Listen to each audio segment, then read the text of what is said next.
So it's about 1 minute away from 3:33. I like to get started a couple of minutes early just to kind of get myself together, get everybody in here.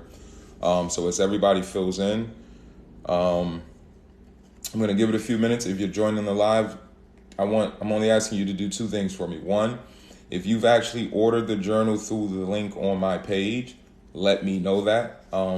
As you come in, just give me a yes if you're one of the people that actually got your journal through one of the links on my page, because I want to say thank you for that.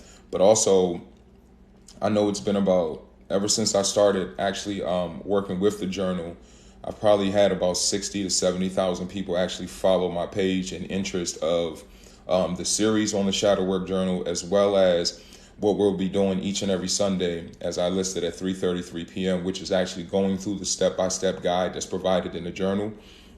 ATZL Punk, good afternoon to you. How are you? Welcome to the live. Welcome to our review of the Shadow Work Journal as we're going through the step-by-step guide that's provided. Thank you to everybody that actually ordered the journal through the link on my page. If you are one of those people, definitely let me know. Shinzi, thank you. I appreciate you. Lindsay, thank you as well.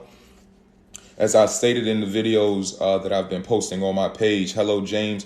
Really, the purpose of this is, as I went through the journal, once I got a copy of it and realized what it was and what an amazing tool it could be to helping people heal, I realized that there were some parts of the journal that if you have not done shadow work or if you haven't been in any type of therapy, there are some parts of the journal that can be a little bit complicated if this is your first time. So what I wanted to do was really lend some additional information to the journal, give some additional guide on how to actually go through these activities, and then really focus on the reflection questions, because I believe the reflection questions are the parts of the journal that's actually going to give you the tools that are necessary for you to actually do some life application. So we'll cover a little bit of what we went over last week. If you haven't had a chance to actually order your copy of the journal, there should be a link here in the lower left-hand corner of this video that will allow you to click that link, order your copy of the journal. We'll be doing these lives each and every Sunday at 3:33 p.m. As I said, to really give some additional guidance into how to do shadow work, how to do the activities that are provided in the journal, and then doing a really strong focus on the reflection questions, because those are the tools that you can actually apply to your life. Laura, how are you? Just found you going through this process now. Thank you so much, Laura. Thank you. Really, one of the best things that I think is going to come out of this, many people have expressed a little bit of apprehension about doing the journal because of some of the things that they may uncover. So what I really wanted to do was kind of bring us together as a community. I'm not going to have you all do the activities here on the live, because I believe that you do need that safe space to reflect and really go back and think about some things that may have happened to you, so that you can honestly fill out the information in the journal. But what I will do is give you some insight into the activities so that you have a good, strong foundation on how to do the activities, and then focus hard on the reflection questions, because again, those are going to be the life applicable tools that you'll need once you're done with the activity. So again, this live is about the Shadow Work Journal. As I promised, I'm going to be doing these each and every Sunday at 3:33 p.m. Welcome to everyone that has actually ordered the journal through a link on my page. Everyone that's waiting for their journal to arrive. You can still follow along. You can still take notes. And then when you get your journal, you'll be able to catch up to exactly where we are. I'll be posting these videos on my YouTube page once we're done with the live. The first video from last Sunday is already up on that YouTube page. You can go and check that out if you didn't get your journal by last Sunday. And if you missed that live, you can go there and check that out. Once we're done today, I'm also going to upload this video to my YouTube page as well, to allow everyone to be able to go back, revisit the information, and kind of listen to the parts where you may need a little more information on. So if you're coming in, introduce yourself. I want us to really start to form these lives as a community. One of the things that I think is going to be beneficial to us all, especially if you were a little bit apprehensive about getting into shadow work, is knowing that there's a whole community of people that have the same desire to heal that you do, and will be here as a support system to each other, right? Many of you have reached out to me through direct message and shared some of the things that you're working through. I'm going to make myself as available as much as I can. T Battle, welcome. Appreciate you. You're here for the first time. This live is about the Shadow Work Journal. If you haven't gotten your journal, there should be a link on this live. I can't see the link, so I don't know exactly where it is, but I'm presuming it's somewhere around here where you can order your copy of the journal. As I was saying, I really think as we approach this together, I'm going to make myself available to support each and every one of you in the best way that I can. Lady T, awesome. I'm glad that you made that order. If you missed anything, it's going to be on the YouTube page, as I said, but I'm going to make myself available to as many of you as I can to be a support system through this process. Shadow work can be challenging, but I believe us doing this together and really forming a community to support each other. For those of you that need that extra support, I think doing this together will be exactly the extra push that you need to get through it. So as we allow a few more people to get in here, I'm also waiting on my moderator to get here to make sure that we can make sure we're not disturbed by any trolling or anything going on. We had a really great live last time. There weren't a lot of distractions last time, and hopefully that's exactly the same thing that we'll do today. So as we get started, what I want to do is really just let everyone know where we are in the journal. If you're not familiar with what the journal looks like, this is the Shadow Work Journal. I'm not going to flip my screen. You should be able to make out what it is. And I went through a lot of the introduction material already through my videos, and we went through a lot of the introduction material last week. So the part of the journal that we're working on right now is what we'll call section 2, which are the shadow work activities.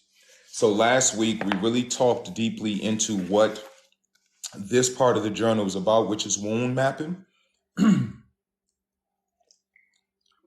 we talked about a lot of the attributes that are associated with the different types of wound that you experience. For me, I highlighted what was the wound that I experienced and some of the things and the attributes that I had to work through. So I'm going to briefly cover that. And then we're going to briefly speak about what we did last week, and then we're going to get into this week's activity. So last week we were on the fill in the blank activity part 1, and we went through the activity, and I'll talk about when we get to part 2 what I've done when I was going through the fill in the blank activities that made it real enough for me to really bring up some of those memories that are necessary. So I'll go through a little bit of that. But before we get started, what we're going to do each and every Sunday when we do these lives is we're going to start with a breathing activity. So if you were here last week, I spoke about one of the breathing activities that I do. And the whole purpose of doing this breathing activity is to really ground yourself. We're going to be doing these here just to kind of give you some insight. But I recommend that when you're actually working through the activities at home, that you start with this breathing activity or any type of grounding activity that you're familiar with. No, Leslie, you don't have to leave. Hang out, be here. The information is still going to be, it's still going to resonate with you. And then when you do get your journal, you'll be able to actually catch up because these videos will be uploaded to my YouTube page and the link is in the bio to go there. And if you have not gotten your copy of the journal, again, there should be a link somewhere here on the page where you can order your copy.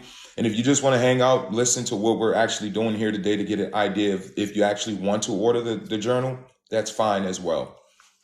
All right. So back to what I was saying about the breathing activity. You definitely want to do some type of grounding activity before you start your shadow work with the journal.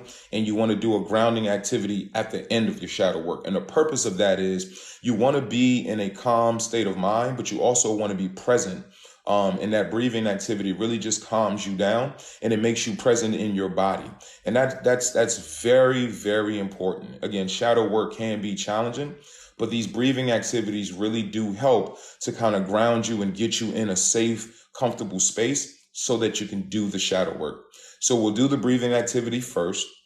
We'll cover some of the wound mapping activity at the beginning of this section of the journal.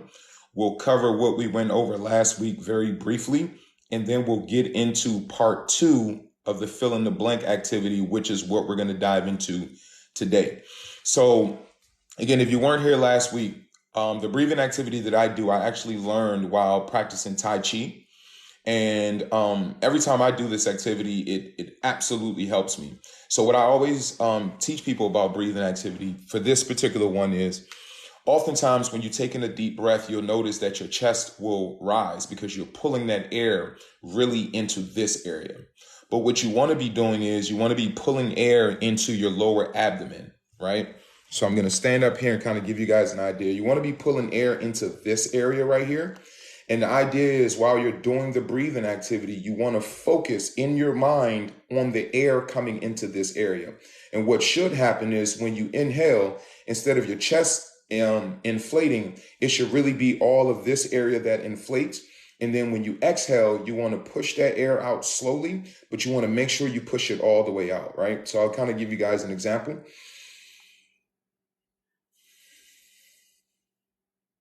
If you'll notice, my abdomen or my stomach inflates first before my chest does.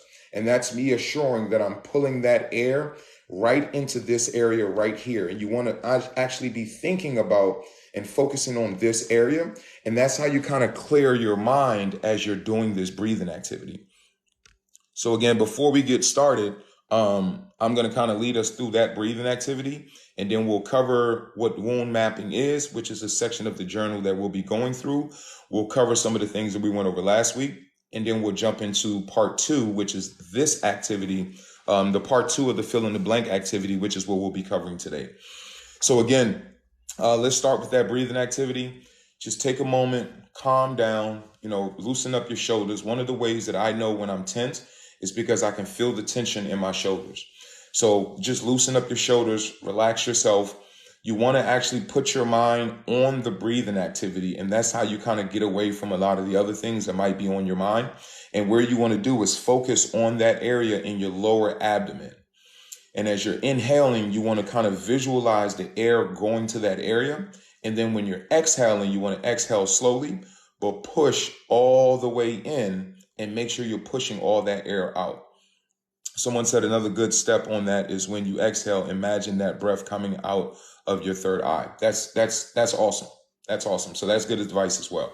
All right. So we're going to take about a minute here, go through our breathing activity, really get grounded, and then we'll start with the information in the journal. All right.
All right. All right. Belly breathing. Yes. That's what it should feel like, right? When you're doing that grounding activity, and every time we do that breathing activity, when I come out of it, I notice right away that a lot of that excitement about starting the live goes away. My cadence slows down. My speech slows down a little bit, and that's how I know like the activity has worked, because that's the state that I want to be in as I go through this. And that's the state that you want to be in as you go through shadow work. So again, we are in the shadow work journal. If you have not had an opportunity to order your copy of the journal, there should be a link on this page somewhere where you can order your copy of your journal and join us each and every Sunday at 3:33 p.m. Eastern time as we go through the step-by-step guide that's provided in the journal. Today, we're actually in the shadow work activity section of the journal, which is this section right here. Last week, we covered the fill in the blank, the part 1 of the fill in the blank activity. So before we get into what we covered last week, this section of the journal was talking about wound mapping. And one of the things that I emphasized is shadow work is not about blaming, right? Because as you go through shadow work, you're going to bring up some memories and you're going to bring up some events in your life that may have happened to you. And you may see the people or the person that actually caused or inflicted that trauma on you or inflicted that painful moment on you. Shadow work is not about focusing on them, right? Shadow work is not even about just focusing on what happened to you. Shadow work is about understanding what it was that has caused that trauma and that has caused those unwanted behavior patterns in your life. And then working through reframing that trauma, reframing that memory, rebuilding that memory in a positive way. You're not trying to change what happened to you, but you're trying to reframe it in a positive way so that you can heal and ultimately fix those behavioral patterns in your life. So that's what this journal is going to walk you through that process of.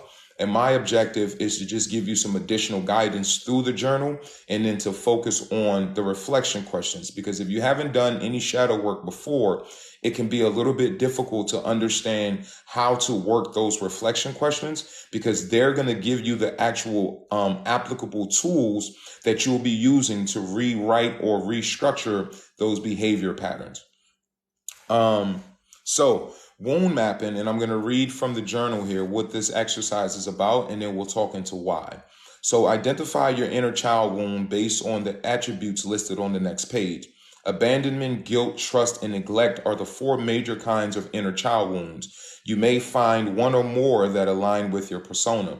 One of the other things that you'll realize is you can be impacted and you can experience these wounds even in your adult years, depending on the nature of the relationship that you're in and the person that you were actually with when you experience whatever that trauma is. You can experience these attributes even as an adult from trauma that you may have experienced as an adult.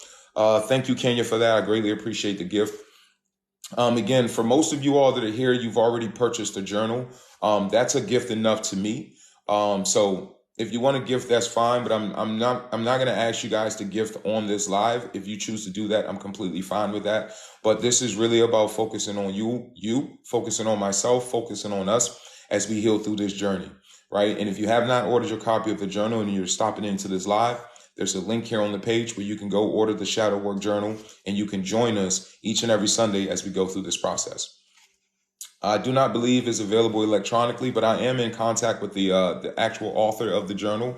And as we're working through this, as I get a lot of feedback from the people that are using the journal, I share that feedback with her so that she understands, just how effective the journal is and what are some of the things that people are looking for. We are currently in section 2, which is the shadow work activities. Last week, we did the first fill in the blank activity. And this week, we're going to be working on the second part 2 fill in the blank activity. So why is wound mapping? Why is this exercise important? It hurts to be offended or harmed, especially at a young age, or especially by someone that you trust or someone that you believe loves you or that someone that you love.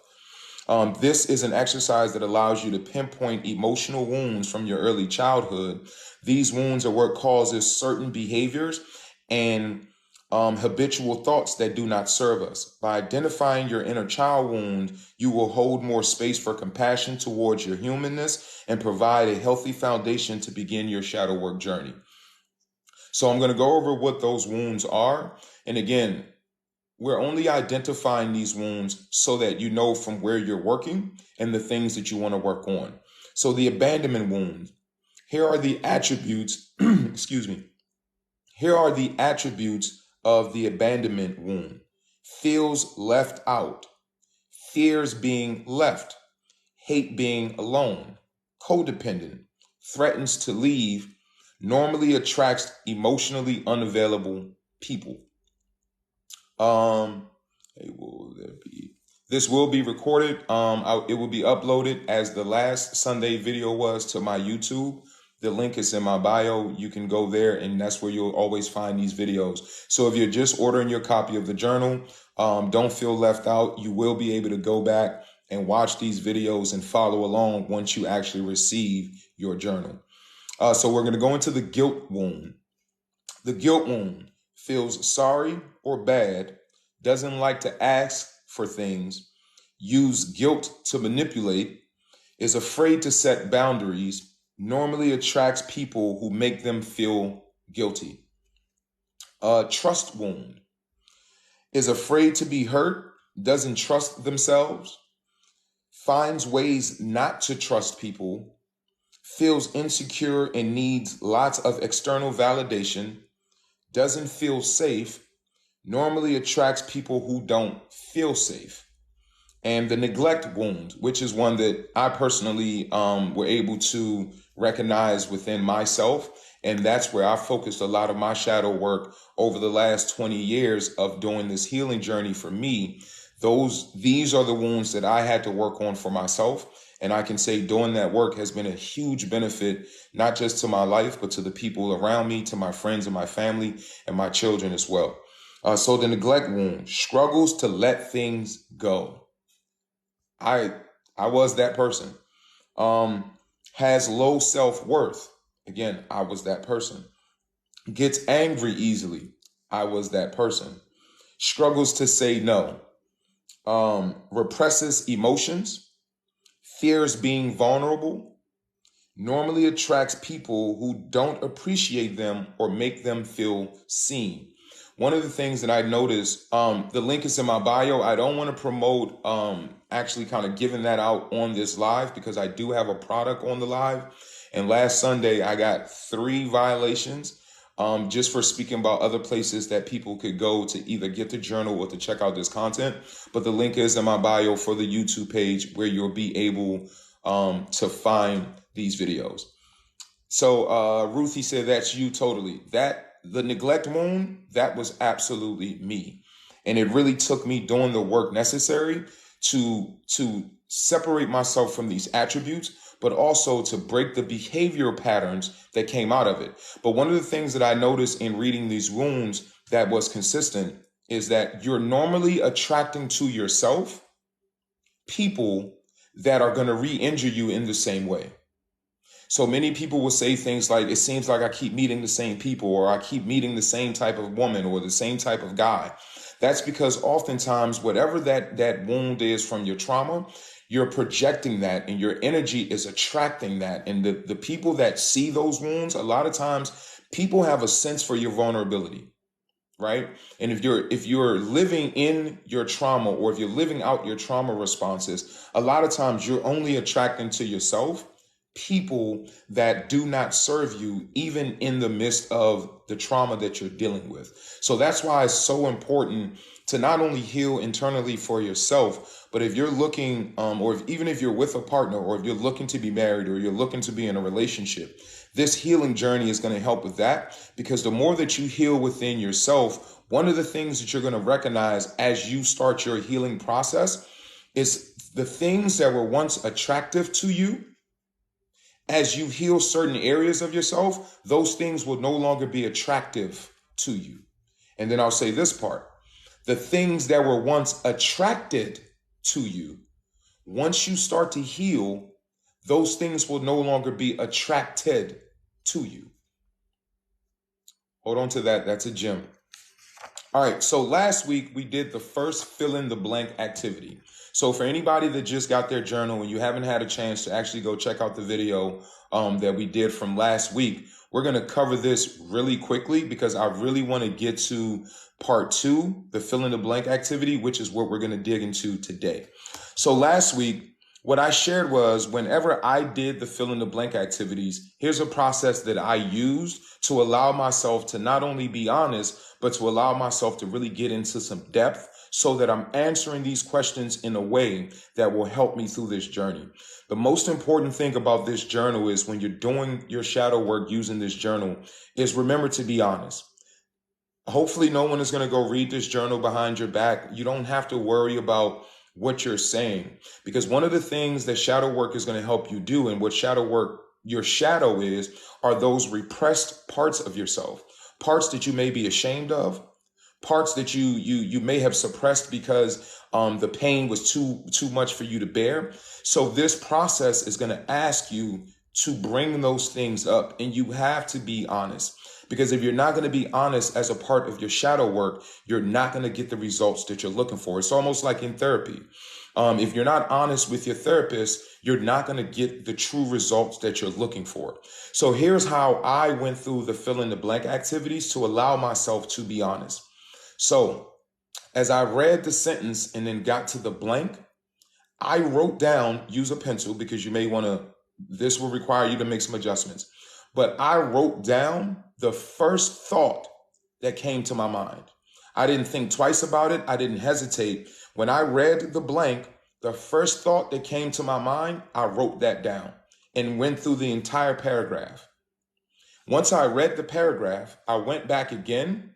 And then when I read the sentence that led to the blank, I would stop and allow myself to go within my mind and within myself and see if there was another answer that came out. And then I wrote that answer as well. So I'll repeat that. As you're going through the fill in the blank activity, and this is just a suggestion, you might find ways that works for you, right? This is your shadow work.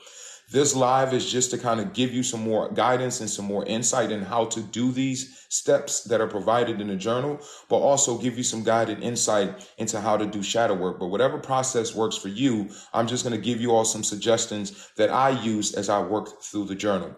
So again, as I was doing the fill in the blank activities, no, you're not doing it wrong, Ruthie. However you do it, that's what works for you. There is no set way to do these activities. The only standard of doing these activities is for you to be absolutely honest, right? So what I did was I read the fill in the question.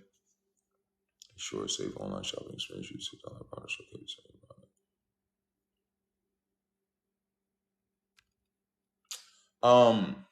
So what I did was, instead of reading, so I would read the question, and when I got to the blank, I would just fill in whatever came to my mind first, right? The first thing that came to my mind, that's what I wrote. And then once I worked my way through, once I was done, then I came back and I would read the sentence again and then allow myself some time to really go within myself and see if another answer came up. And normally that second go around, you're going to get a little more in depth. Or what I notice is sometimes on that first go around, the answer that I put was an actual true answer of how I felt back in that space. All right. So that's just some guidance on how to do the fill in the blank activity. So the reflection questions is where we're really going to focus on Sundays, because I feel like if you have not done shadow work before, it can be a little bit difficult to work through the reflection questions. So that's where I'm going to focus my attention and give you all some additional guidance.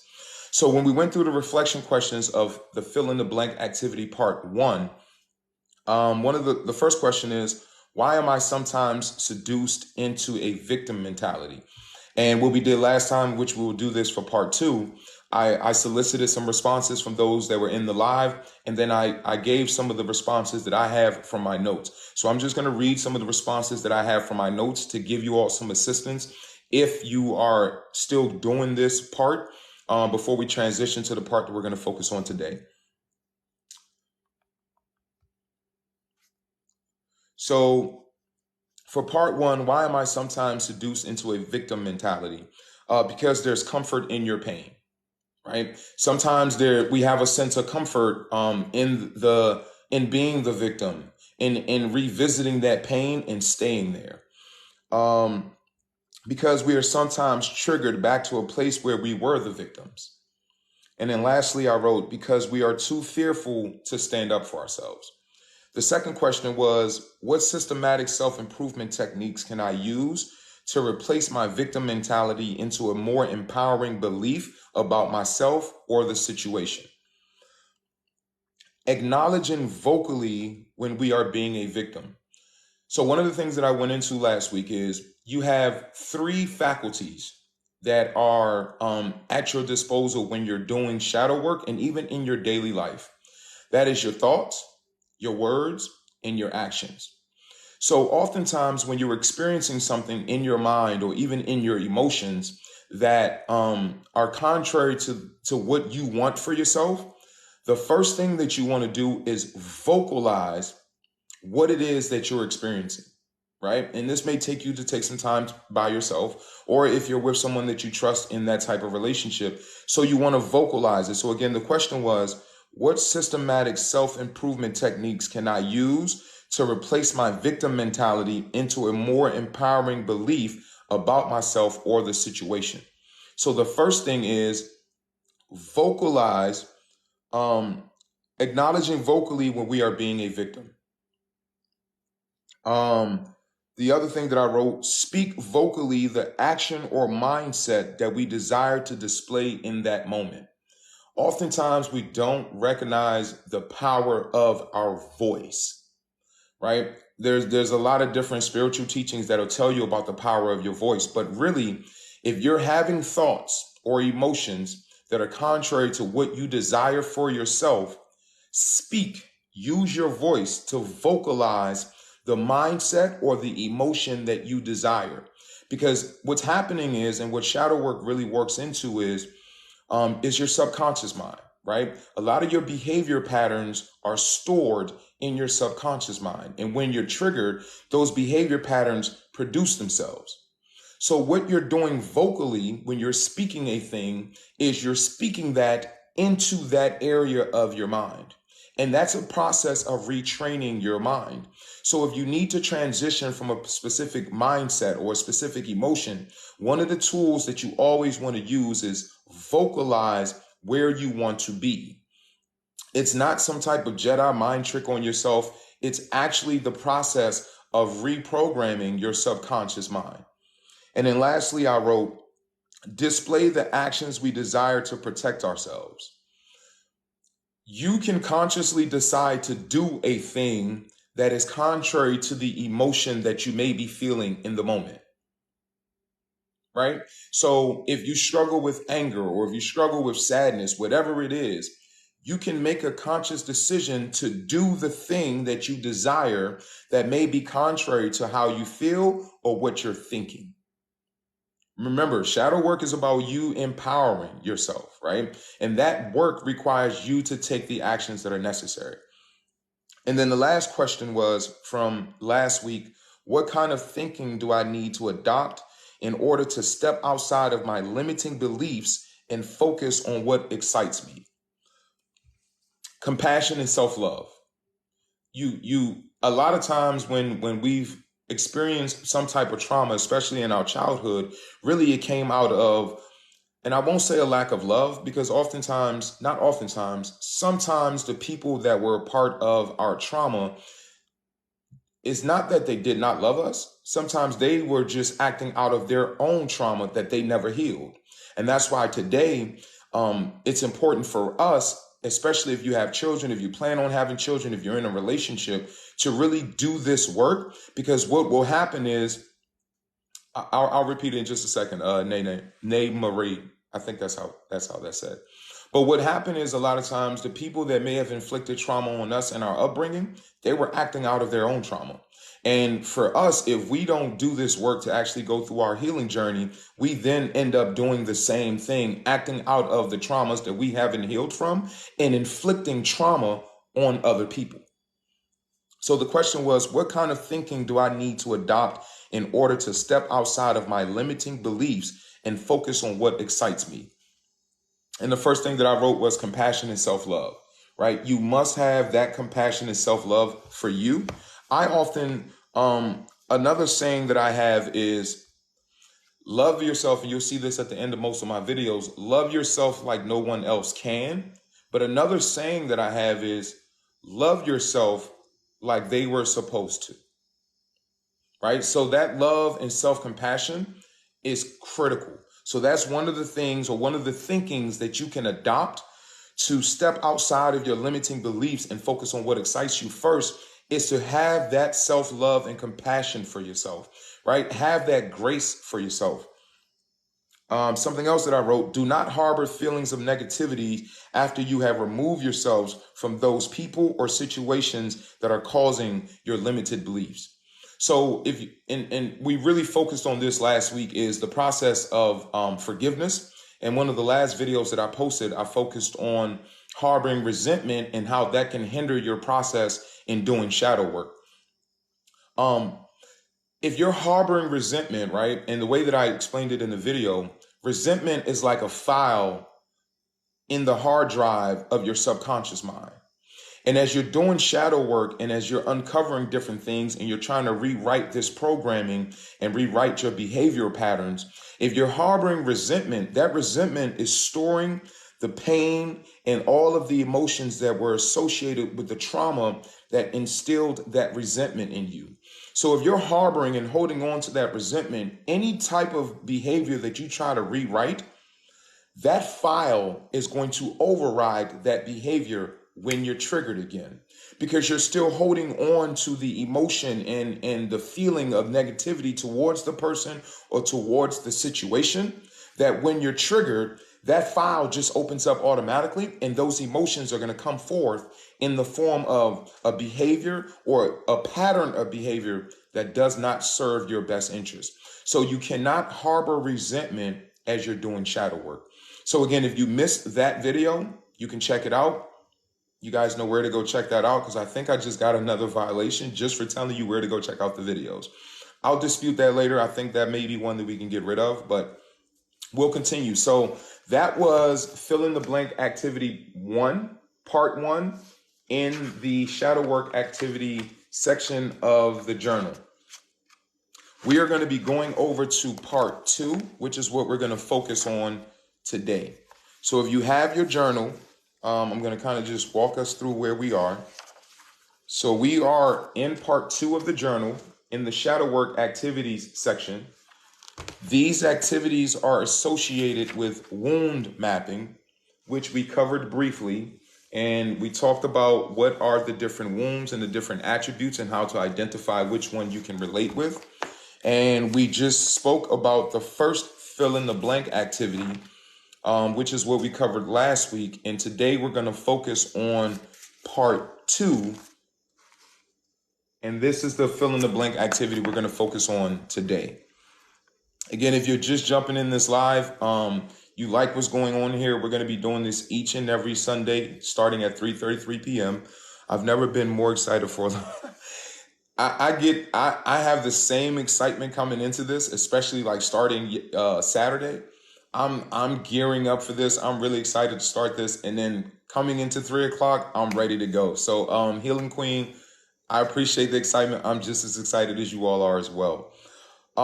So we're going to do part 2 of the fill in the blank activity. If you just jumped into this live, you want to know what we're covering. We're covering the Shadow Work Journal. There should be a link on this page somewhere where you can order your copy of the journal. You'll be able to catch these videos uploaded where you can find it. And then follow us along each and every Sunday as we go into this. Elizabeth Connor, so childhood wounds are hard to fill in. I have blacked out a lot of those memories.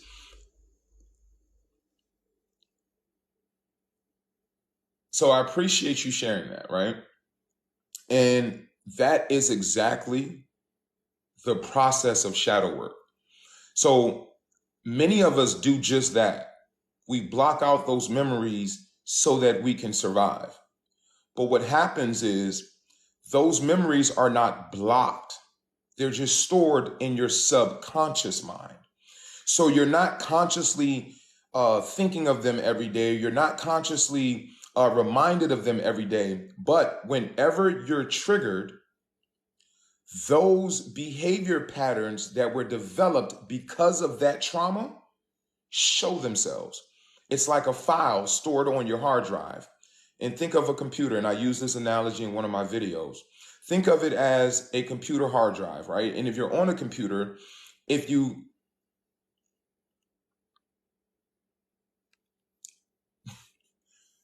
I keep getting these notifications from TikTok as to what should be happening on the live.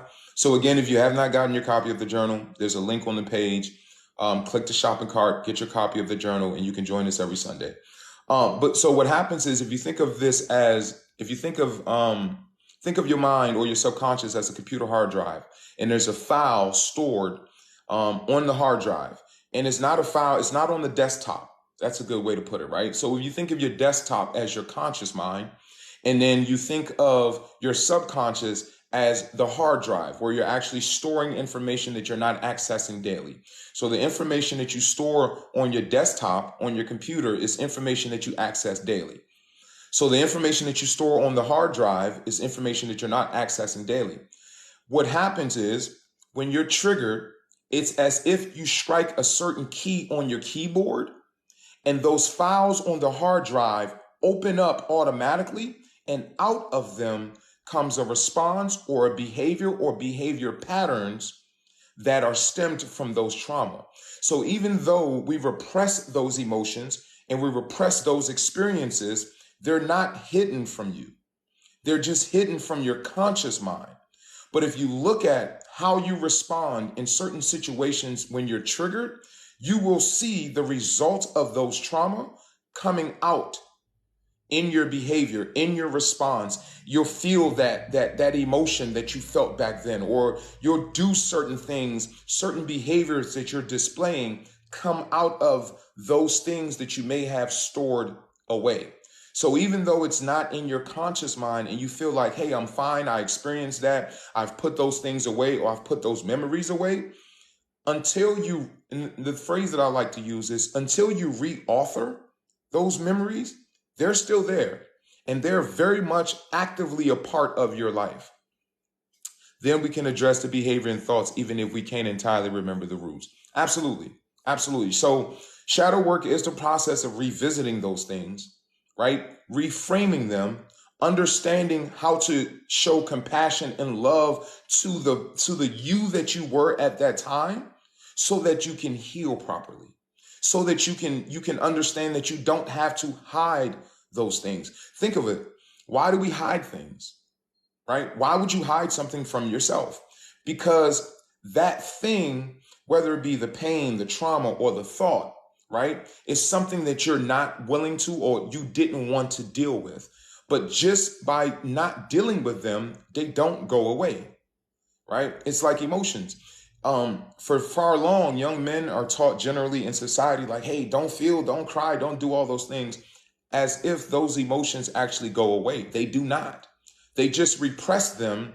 And then oftentimes we see those those emotions erupt when those young men are triggered, or when something happens in their life. And now we're looking at their behavior as, well, why would that happen? Or why would he do that? Right? So it's the same thing with those repressed memories from our childhood that we have not addressed. We have not shown compassion to, we have not shown love to, and we have not made ourselves at peace with.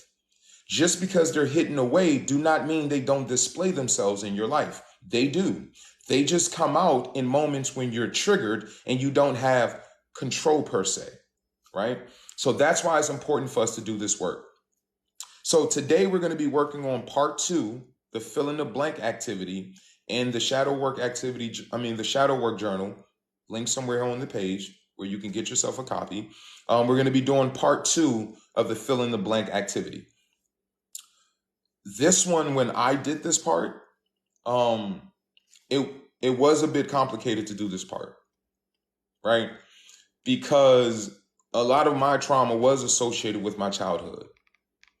And it was hard to go to these places. So again, the advice that I give when doing the fill in the blank activity, I use two techniques. Whatever works for you is what you should do. This is just a technique that I've used to allow me to be honest and open when doing the fill in the blank activities. When you read the sentence, the first thought that comes to mind, write that there. Do the entire paragraph that way. Once you've completed the paragraph, then go back and read the sentence again. And when you get to that blank, take a moment and go within yourself and just find that true, honest answer from that place that you need to, right? So I'm going to read these. I'm not going to fill in the blank. I'm just going to kind of read through it. So you all can kind of get an idea. And if you don't have your journal yet, you can kind of you'll get an idea of what we're talking about. Because where I'm really going to focus my attention is on the reflection questions. Because the reflection questions are the parts where you're going to be getting the tools that are necessary for you to apply in your daily life. So the fill in the blank activity part 2 is, as a child, I was told not to blank. This made me very blank. I feel like things would be different if blank. I wish I could tell my child self. And actually what I'm going to do is I'm going to slow down a little bit and actually allow my mind to fill these in. Even though I've done this already, but I'm going to allow my mind just to fill it in to see what I can come up with, right? And I'll share this with you all. I'm open enough to share what these answers will be right off the cuff of my mind. As a child, give me just a second, you all. As a child, I was told not to. Immediately in my mind is cry. This made me very sad. I feel like things would be different if my emotions were acknowledged and validated. One of the reasons why I didn't want to do the fill in the blank parts here, because I want you to find the answer that is true to your life and true to your experience, right? I'm just doing this briefly to kind of share some things that comes up for me, but don't allow any of these answers to influence when you're doing the fill in the blank activity, because this is your shadow work. This is for you, right? No one can tell you how to do this. No one can tell you. We're on part 2, the fill in the blank activity part 2. I wish I could tell my child self. For me, this was when I did this activity, this was very fulfilling, because as I was doing the activity, I actually was able to see myself as a child. And when I got to this part, I wish I could tell my child self, I had a long conversation with my child self, right? For me, this was a part that really helped me to make that connection in the process of pulling that child self or those experiences out of those dark spaces of my life. And I had a very in-depth conversation just on that one blank. When you're doing this, take your time, right? This isn't about how fast you can get through the journal. This is about you actually going through your healing journey. So if you get to a part and on one blank, you find yourself having a 1-hour conversation, that is perfectly okay. Because what happens in shadow work oftentimes is, and as you work through these activities, you'll start to notice this, there is a part of you that is still very much the person or the part of you that had those experiences. And that part of you is still there. And the information that I found myself telling my child self brought to my conscious mind how real that even as an adult man, that child self was still very much a part of who I am. And the things that I said to my child self, I absolutely needed to hear, because no one said those things to me as a child. So when you're working through these activities, take your time. However, whatever experience you're having, take your time. Show yourself some compassion. Show yourself some grace. Show yourself love through this process. And particularly for this activity, what I found myself doing was going back and having a conversation with my child self and saying a lot of the things that my child self needed to hear at the time that I was a child. And having that conversation with that much compassion and love for myself really helped to forge a bridge in that gap between a lot of the parts of myself that I had to leave behind just to move forward. I realized like there was a union, a unity happening when I worked through this activity. So whatever you're experiencing as you're doing these activities, take your time, be compassionate, take your time to speak to yourself the way that you needed to hear. Take your time to say the things that you needed to hear at that point, and make sure it's real and it's honest, right? But I wish I could tell my child self blank. I love the conversation I had with my child self on that part right there. Like that part really, it really filled in a lot of gaps that I experienced from my childhood trauma. And it really helped me to kind of forge and bring my child self along and pull that part of me out of those dark spaces. I am so grateful for blank, but I wish my guardians would have blanked. Whatever those answers are for you, that's what you want to put there. Take your time to fill in those blanks. You may need to actually get you another sheet to write out what you experience or what your answer is, right? You don't have to fit it in the little blanks that are provided here. Some of your answers are going to require you to say a lot more. Get you another notebook or some empty pages and write whatever you need to write there. And when you're done writing and filling in this activity, sit with it, right? Really sit with it and understand what those emotions were. Understand what you wish you could have said to your child self. For me, that was the part that really, for this activity, that was the part that really kind of did it for me, because the things that I said to my child self were so fulfilling, were so nurturing. It really helped me to pull that part of myself out of those dark spaces. So the next thing we're going to do is do the part that I really want to focus on. I'm actually going to scroll through here and read some of you all's comments before we get into the reflection questions. But it's really the reflection questions that I'm going to focus on, because this is the part that's going to give you the tools that are necessary for you to actually apply some things to your life and start rewriting those behavior patterns. So again, if you're just checking in, or if you're just jumping on this live and you're interested in what's happening here and you're wondering what we're doing, we're actually reviewing the Shadow Work Journal. There's a link here on the page somewhere where you can get yourself a copy of the journal. Each and every Sunday, we're going to be doing these lives where we go and dig into the step-by-step guide that's provided in the journal. I'm going to provide you all some additional guidance, some support while you do this work and while you work through the journal. The part that I'll focus on mostly is the reflection questions.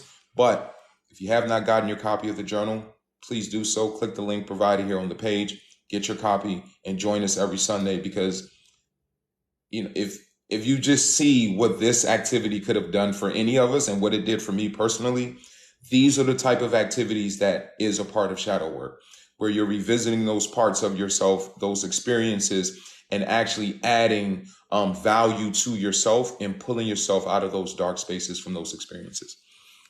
So I'm going to read through some comments here before we get into the reflection questions.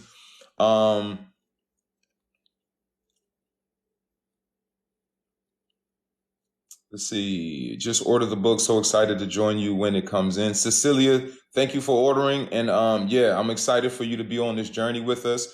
I'll be uploading these videos where you guys can go check them out. Will you save this live and share it with us? Yes, the live will be uploaded. I'm not sure if I can continue to tell you all where to find the live, but I said so a few times already. And the information should also be in my bio as to where the videos will be so that you can go revisit these videos and revisit this information. I agree that actually is very humbling. Being self-aware is everything. Healing Queen, absolutely. Do you think talking to yourselves in the mirror will help too? It can help. It can. But one of the things that I find is when you're visually looking at an image of who you are today, your mind tends to speak to the image. So what happens is when you're just doing these activities, what you'll find is the image that comes in your mind, especially with this wound mapping section, is the image of who you were, right? It's usually an image of your younger self. And that image in your mind, and then you speaking, you'll find that you'll speak to the image that you are visualizing.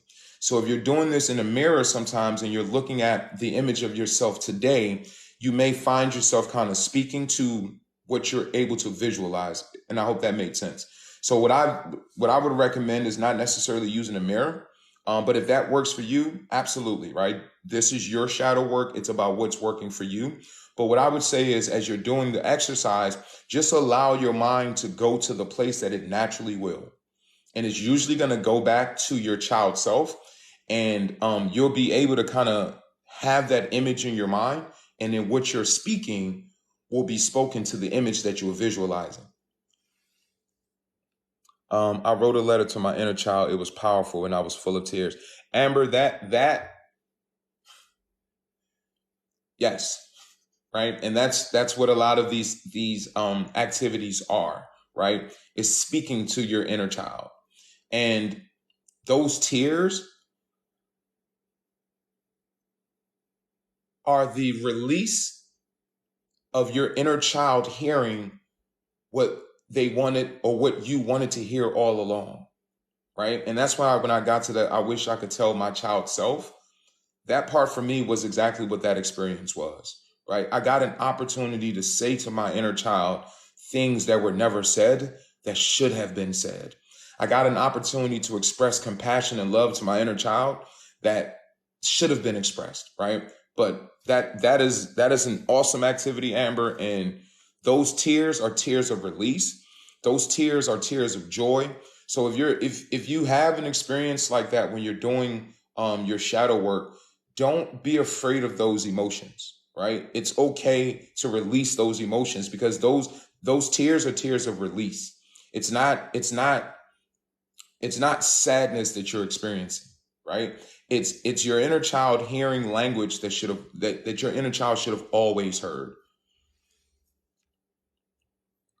Definitely, I did an exercise of staring at myself for 5 minutes.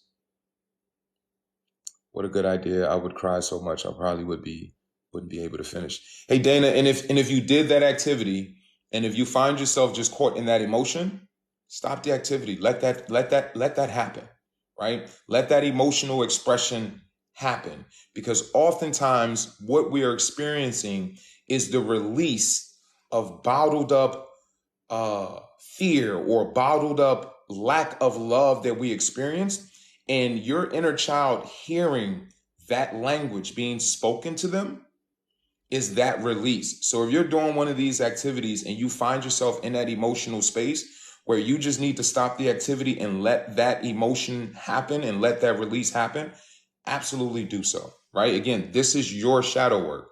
This is your release. This is your healing journey, right? There's no right or wrong way to do it. The only thing that I always say is be completely honest and open with yourself, because that is a necessity in order to work through this. So again, if you're just joining and you're liking the information, you're liking what's going on, We are reviewing the Shadow Work Journal, as I promised through my videos, that I'll be doing this every Sunday, where we're going to go through the step-by-step guide in the journal to provide you some more insight on how to do these activities, but to also focus on some of the parts of the activities that I feel like if this is your first time doing shadow work, you'll need some additional assistance on. If you have not gotten your copy of the journal, there is a link on the page here where you can go get yourself a copy of the journal and then join us along on this healing journey. Deciding to listen to this instead of being stuck in my emotions. Thank you for this. J.A. Moon, I'm glad you're here. Love you today. Definitely welcome aboard this healing journey. We're going to take this journey on together. And I believe as we provide that additional support to each other, we can make it through some of the tough parts, some of the tough emotional parts, and actually make it so that we're all in a much better place at the end of this journey. I don't think I'm ready for this yet. I just started. Just starting. How did you know you were ready for this? So that's a great question. If you are at a point where you want more for yourself, right? If you're able to recognize those behavior patterns in your life that do not serve your best interest, if you're at a space in your life where you're just tired of the pain, if you're just tired of reliving some of those memories that come from whatever that traumatic experience is, or if you're just tired of seeing yourself and feeling the way that you feel, then you're ready. You're ready, right? But it is definitely a thing that you have to decide. It's definitely a place that you have to arrive at in your life where you know, I don't want to be in this space anymore. I don't want to live out the results of my traumatic experiences. I don't want to keep living out these behavior patterns that don't serve me. Once you get to that place, you're ready.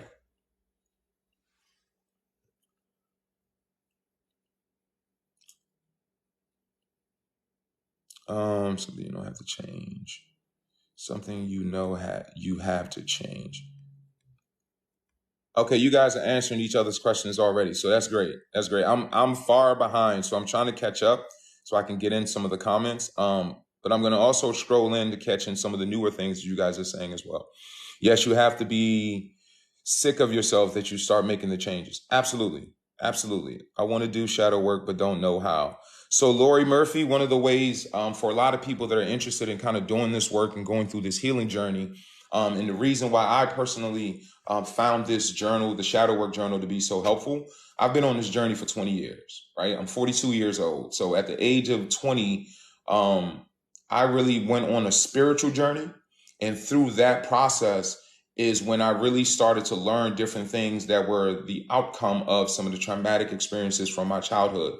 And there's even been some trauma in my adulthood that I've had to really go back and revisit and say, okay, let me work on this because I don't like the behavior patterns that are coming out of whatever that experience is. But part of the reason why I'm using this journal and promoting this journal is because it is a way to get started. A lot of times you'll hear spiritual leaders kind of tell you, hey, you should do shadow work, but they don't really give you the step-by-step guide. And honestly, you know, with a lot of the people that I've worked with, people on this app that I've connected with, that I've given some guidance to, I found it a bit difficult to actually give them an everyday step-by-step guide without actually having it laid out. So when I found the Shadow Work Journal and I ordered it and I went through it, I realized that this is an amazing tool to continue to help people in the way that I've been doing since I've been on this app. So I would recommend getting this journal, link somewhere on the page.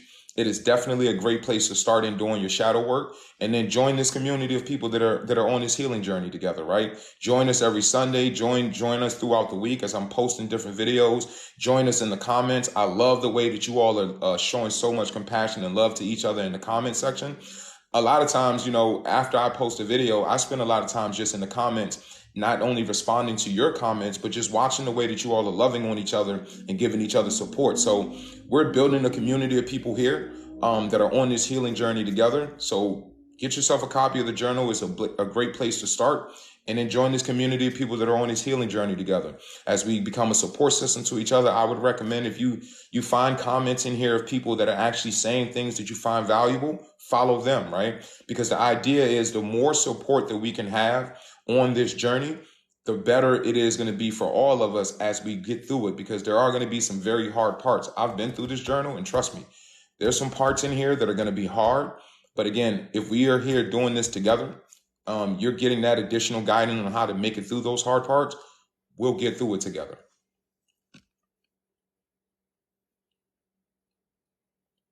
Build each other up. We got this. Big hugs to everyone. I love it, Amber.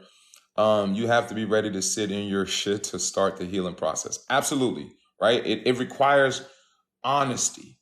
That's the one thing that you cannot make it through. You can't make it through healing, even if you didn't have this journal.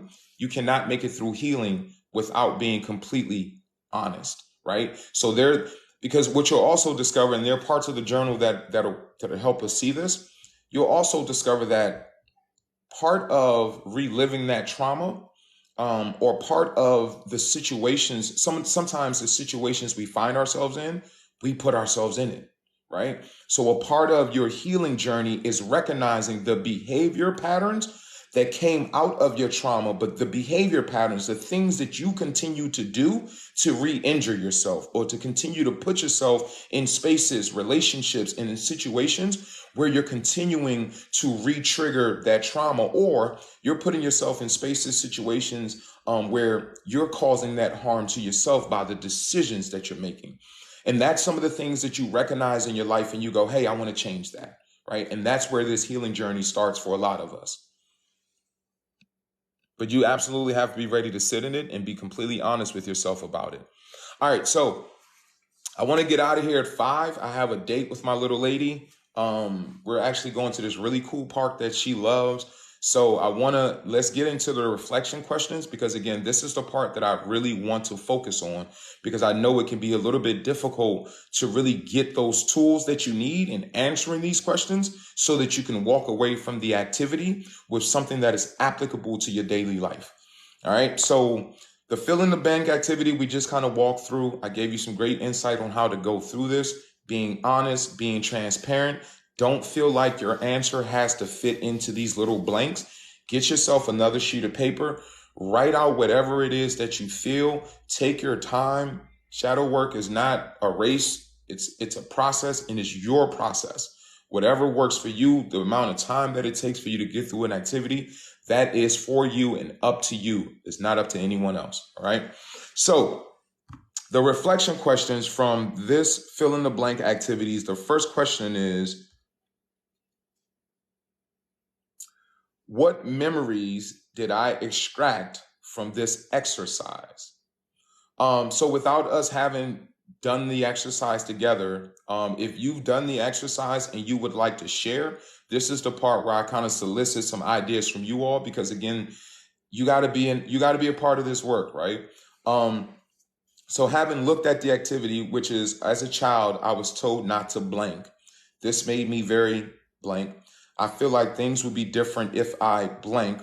I wish I could tell my child self blank. I'm so grateful for blank, but wish my guardians would have blank. So thinking of that activity, and if you've worked through that activity, what memories did you extract from this exercise? So I want to solicit some of you all's answers, and then I'll kind of give some insight as well. Painful memories of feeling like I was forced to not have feelings about certain situations. Lindsay, absolutely, right? That's real. That's real. Yeah, I had a similar experience when I did this exercise. Really, the one emotion that kept coming up for me was loneliness, right? I realized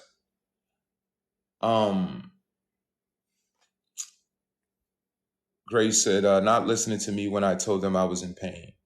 Absolutely, right? I realized in my upbringing how lonely I was. Now, I grew up in a house with 8 brothers and 4 sisters.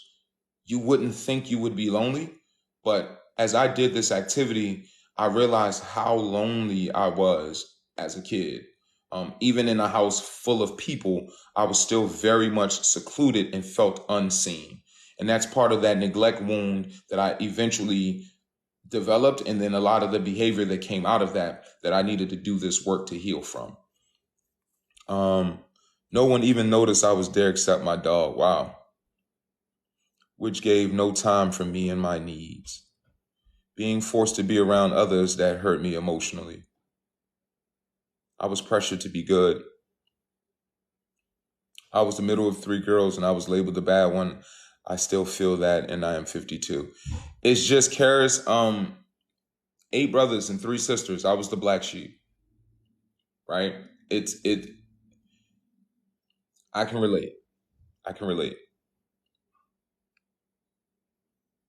Dana said, my brother got all the attention because he was always in trouble and still. Wow. That's a unique dynamic, right? Where you may not have been maybe the troublemaker, but yet because maybe one of your siblings was that person, you ended up feeling a sense of neglect because all the attention was put on that person. That's a real experience. Moments I felt powerless in situations I had no control over, especially as a child. Shenzi, thank you. Thank you. I was told to be seen and not heard. Corey, you know, the irony about that is for many of us, we just associated that to the time that we grew up in, right? We just, that's just what it was. You know, children were to be seen and not heard. You're a whole human being having what would be the most impactful part of your life, because our childhood, the imprints that was put on us in our childhood will often dictate the type of adults that we become. And if we don't take a moment to do these types of things to reauthor a lot of those experiences, we are just a result of other people's actions towards us in those critical times of our life. But imagine in that critical time of your life and you're being told your expression doesn't matter. So imagine that is what is imprinted in your subconscious. And as an adult, oftentimes, if you don't really rewrite and do this work, you will see that the way that you carry on your adult life reflects how much of that information was imprinted in your subconscious mind. Had to always scan my mom's feelings or mood, but never was able to be myself or seen. Wow. Never got in trouble or was a burden, but was labeled as being sneaky and up to something bad.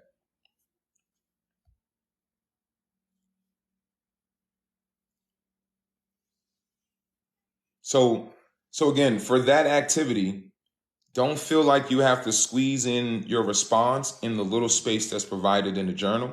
Get yourself maybe another notebook and write those things out, because a lot of times what you're doing is you're releasing those emotions that you may not have had an opportunity to speak about, or that you may not have had a space to release those things to, right? So by writing them down, you're releasing those thoughts and those emotions and pulling them out of those dark spaces of your subconscious mind and letting them be free and letting go of them in most cases.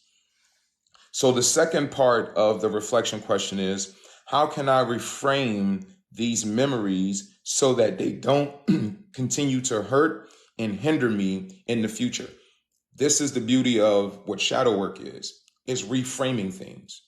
Reframing things and addressing things that we've repressed and hidden.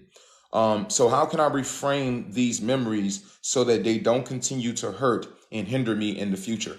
I want to hear some of you all's responses, but this question is very important because these are the types of questions that you'll find in the journal that are the critical parts of rewriting and reprogramming that subconscious mind. Because if you're not able to reframe these memories properly and really put them in the proper perspective, that hurt and that pain is still going to be associated with them. And these are the things that not only create the behavior patterns in our lives that we want to change, but these are the things that create triggers in us. Realizing my parents were trying their best, they were grown. Beautiful, Amber. Beautiful. Right. And some people hear and see that response and think, hey, I'm making excuses for them. No, I'm assessing in reality, now that I am able to look at it from a different perspective, what the real parts of it were. And as I'm putting it in the proper perspective, I'm disassociating the pain that's associated with those memories. Great job, Amber.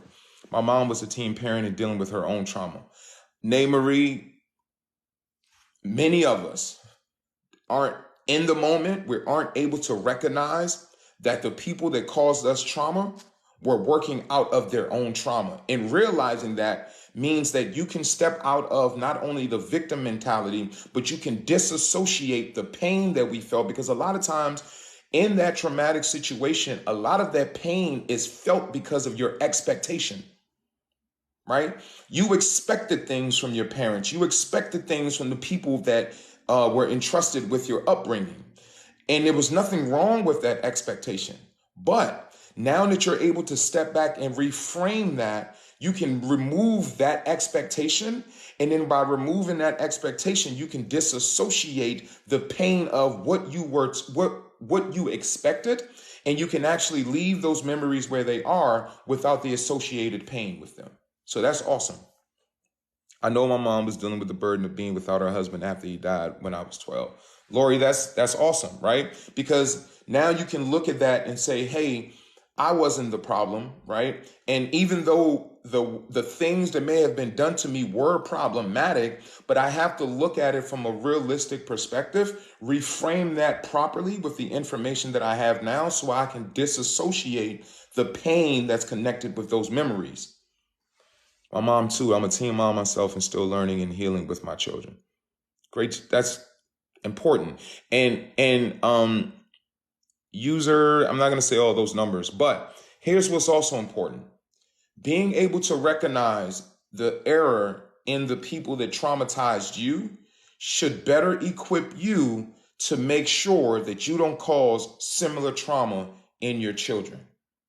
And that's the important part, right? And part of that is communicating with them. Because if you think about it, a lot of the things that we're reframing right now, if those things were communicated to us, and maybe you feel like it depends on the age and the comprehension of your child, right? But if you're struggling with something and you're able to communicate that, now it's a team effort.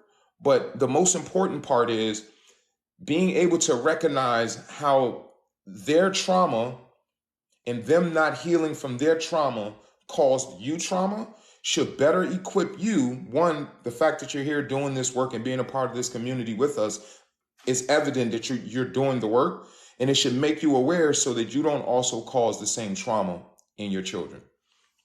I burnt letters after I sat with the emotions of the hurt. Absolutely. That's a good exercise of not only releasing, but letting those memories go.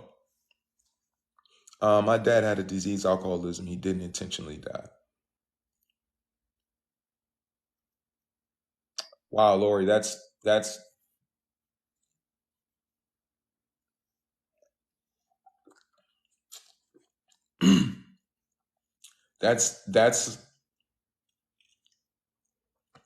I appreciate you for sharing. I appreciate you for sharing. Communication is definitely a big thing in my home and with me being a single mother. Absolutely. Great job. I wish I would have started this journey earlier. I can see the trauma I caused my own kids because of mine. And Corey, it's okay, right? Being able to recognize it. And even now, depending on how old your children are, being able to have that conversation with them and you recognizing it and then having this conversation with them now can really mitigate the damage. Because what we're doing in some of these activities is going back and having a conversation with our younger inner child. Because because the people that were engaged in whatever that traumatic event is may not be of the consciousness and the awareness to have that conversation with us. But if you have an opportunity to have that conversation with your kids now and being able to recognize, hey, I had this experience and I was impacted this way. And in the moments of the way that I may have impacted you all, I wasn't able to recognize the impact and the effect that I was having on you all. But I see that now, just like how you having that conversation with your inner child caused that emotional release. You can cause that same emotional release if you're having those conversations with your children in a very honest way, if you have that opportunity. All right, so the last one here, how can I regularly serve myself with compassionate? Hold on, I think I had some notes on that second part. Okay, yeah. So reframe with compassion for self and honesty of the circumstance. Do not reframe as a victim, but as an overcomer. Reframe with the strength that you survived. So when you're reframing, which is very, very important, it is a critical part of shadow work, being able to reframe a thing. But here's my notes that I shared here on this part of reframing. Reframe with compassion for self and honesty of the circumstances. Do not reframe as a victim, but a overcomer. Reframe with the strength that you survived. All right. So let's go to this last one here. How can I regularly serve myself with compassionate consolation as I would give to my child self? So I want to solicit some responses from you all on this. How can I regularly serve myself with compassionate consolation as I would give my child self? And as you guys start to give your answer, just real quick, housekeeping. This live is about the Shadow Work Journal, as I promised in my initial videos. Each and every Sunday, we're going to be doing these as we go through the journal's step-by-step guide that is provided. If you have not had an opportunity to get yourself a copy of the journal, there's a link on the page here somewhere. Order yourself a copy and join us. You will be able to catch these videos. The information on where you can catch these videos will be in my bio, where I'll be uploading all of these videos so that if you are just getting your journal or if you just ordered it, you'll still be able, when you receive your journal, to go back and actually walk through the step-by-step guide with us. All right. So I saw some answers here. Nay Marie, thank you. It's even better because we're doing it as a community and we're doing it together, right? Love myself more. Elizabeth Connor, great answer. Great answer. So the question is, how can I regularly serve myself with compassionate consolation as I would give to my child self? So essentially, if you think about going back to what I thought was one of the most critical parts of this activity, I wish I could tell my child self. Keep that in mind. Now, the question is, how can I regularly serve myself with compassionate consolation? Believe it or not, some of the same things that you needed to be told or that your child self needed to hear, you still need to hear every day. That's a part of the healing, right? Some of the things that you find yourself saying to your child self, you still need to serve yourself with those compassionate consolations every single day, because that's a part of the healing process. Give myself grace and be conscious of the type of self-talk I tell myself. Absolutely. And listen, Robbie, if you find yourself having thoughts that don't serve you, speak words, phrases, and sentences that do serve you. That's how you trump the thought. Your words will always trump your thoughts. Your actions will always trump your words and your thoughts. Remind myself every day that I am enough just as I am. Beautiful. It's okay to mess up, learn, and do better. That's one thing that I had to work on myself.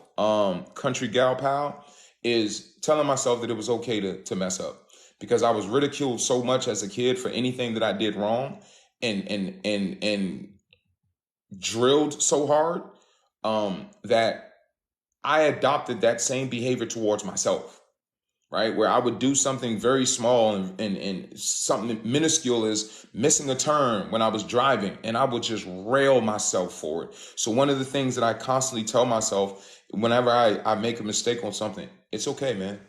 It's all right. We can get past that, right? Because I wasn't given that consolation as a child. I now make sure I give myself that consolation as an adult. So that's beautiful. I appreciate all the gifts. Thank you, guys. Like I said, I'll never ask you all the gift on these lives. You getting a copy of the journal is enough of a gift already, but feel free to do so, and I'm also grateful when you do. I could cut myself some slack when I find myself making the same mistakes. Absolutely, Lori. And listen, verbalize it. Don't just think, don't just think in your mind, it's okay that I made a mistake. No, speak it. There is power in your words when it comes to your healing, right? Speak it, because sometimes the subconscious That program is running, and it's going to be running contrary to where you're healing to. But your words that you verbalize have more power than just those thoughts alone. So speak it.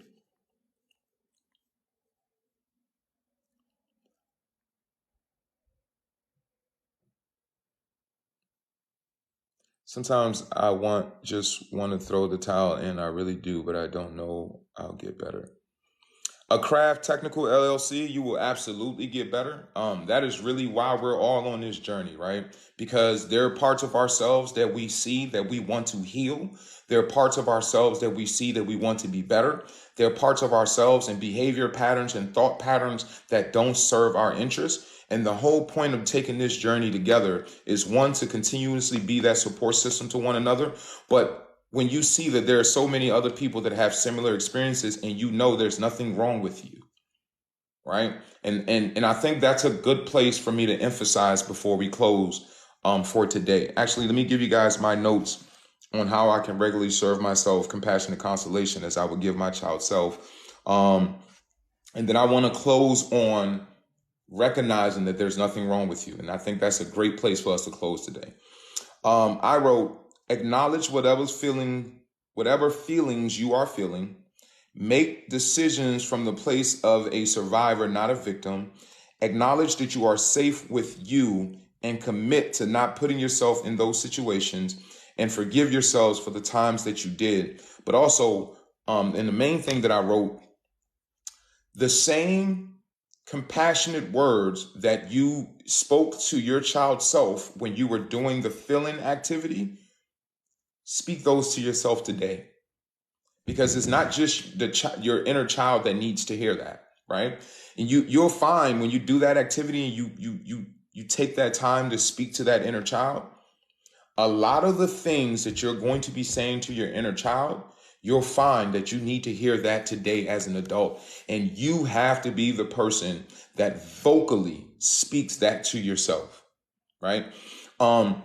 So what I want to focus on before we wrap up for today is understanding, and part of the reason why I thought it was a great idea to bring us together over this journal, not just because it's an amazing tool that I know can help us on this healing journey, but I knew that bringing so many of us together to see that there's nothing wrong with you.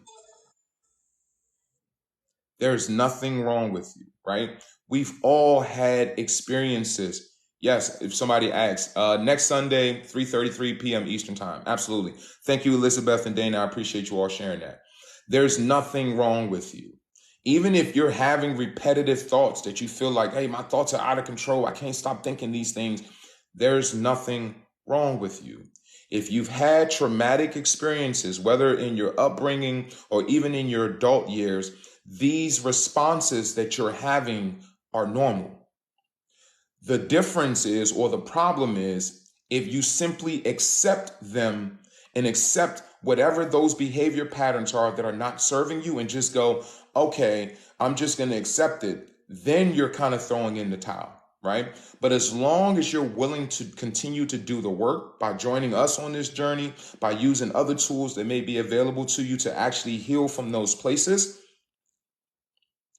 that's what it takes, right? So as you can see, there's so many of us here that have had similar experiences, that are going through similar things, right? And if you're here on this page and on this live right now, you are obviously willing to do the work, or you're obviously interested in doing the work and striving to be the best version of yourself that you can be. And that may be a lifetime journey, right? But as long as you can look back and see that you're better today than you were yesterday, you're making progress.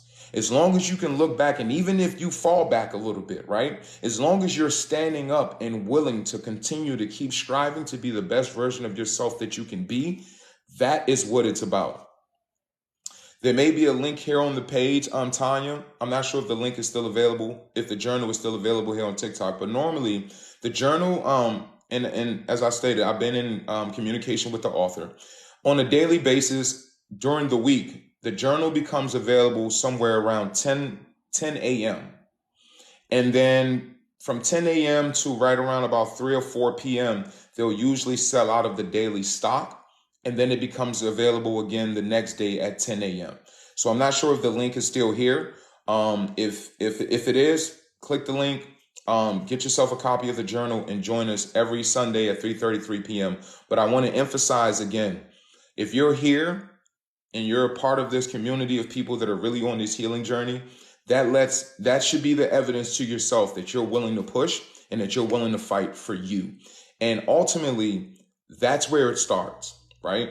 You have to want better for yourself. You have to want to strive to be the best version of yourself that you can be. And that's a start.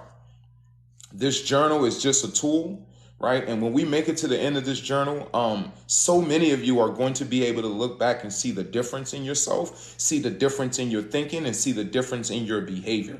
And that is the whole point, right? There are some other tools that I'm going to be out here looking at and reaching out to and see if I can pull into this community to help us as we work through this healing journey. But Shadow Work Journal, if you haven't gotten yourself a copy, do so.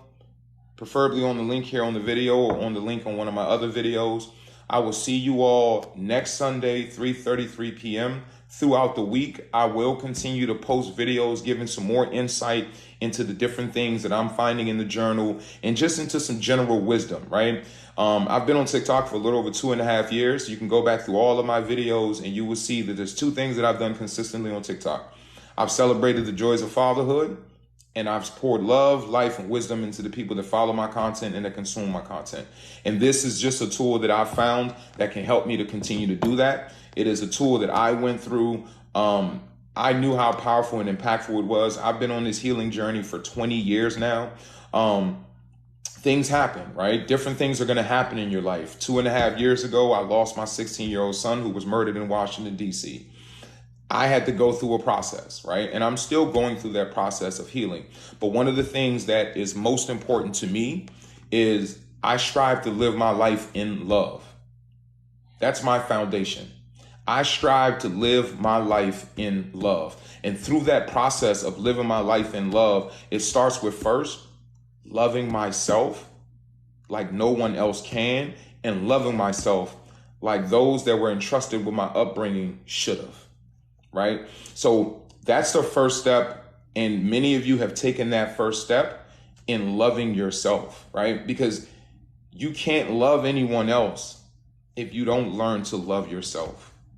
And seeing those behavior patterns in our life that don't serve us and not doing anything about it, or not fighting for yourself and not fighting for the best version of you that you can be, that's not an expression of love for yourself. Right? But seeing those things that are not serving you, that are causing you harm, or that are hindering you from achieving your goals and the things that you desire, loving yourself is a part of fighting for you. And this journal may be tough at times, but it's a tool that we're going to use on this healing journey. And like I said, I'm gonna continue to pull different tools that I find out there. The reason why I do this is because I've been through a lot. Right? I've been through a lot in my life. And